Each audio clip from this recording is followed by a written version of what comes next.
Katana Zero is an addictive, pixel art action game. You take on the role of the dragon, jumping and slashing your way through a series of single-screen stages as an increasingly complex and dramatic storyline unfolds.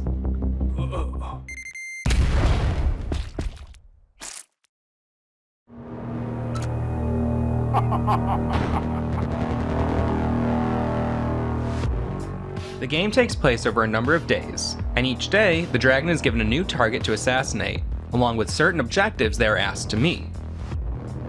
Each target is at the end of a level comprising several different screens, with each screen presenting its own unique challenges. The dragon is only able to take one hit, and on top of that, each screen has a timer ticking down. This compels you to complete each screen with maximum efficiency.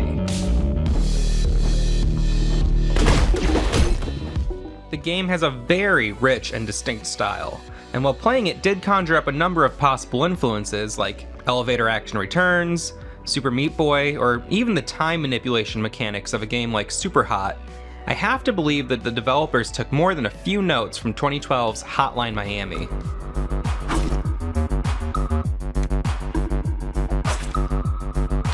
Both games feature an assassin with an obscured past, receiving orders from a mysterious source, but the similarities don't stop there.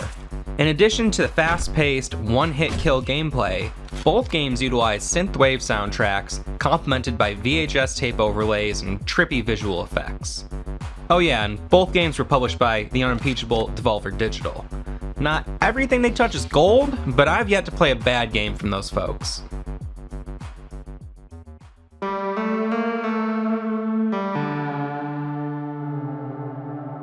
Despite these many similarities, Katana Zero stands entirely on its own as a great game. The story, which I'll do my best not to spoil, is very engaging, and the gameplay is tight and responsive. It's so satisfying to make a plan of attack and then successfully execute it.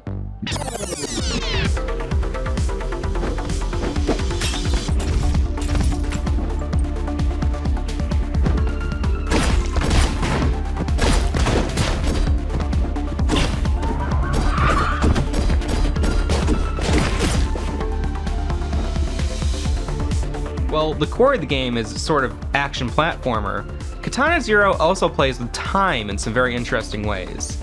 You have the power to slow down time on command, which is represented by this little meter on the top left portion of the screen. The meter automatically refills whenever you're not using your slowdown power, allowing you to use it when you need it, but not abuse the technique. Time is also an important part of the segments that come in between missions.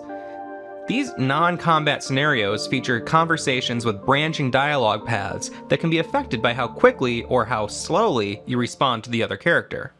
This unique dialogue system is a big part of the replayability factor in Katana Zero. I finished the game in a single session, and it took me around 3 hours. However, I have to believe that I didn't get the good ending, so to speak. By the time the credits rolled, I had more questions than when I started, and I definitely plan on diving back in to learn more and to see how different choices throughout the game will change my experience.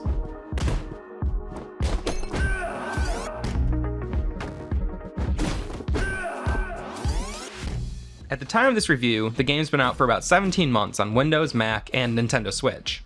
A quick search for the game presented plenty of critical praise, fan art, and even some very interesting mods. There's clearly a lot of support behind this title, and for good reason. I picked it up during the Steam Summer Sale, but I would have no regrets paying full price. If you're looking for fast-paced action or a unique, enigmatic story, go get Katana Zero.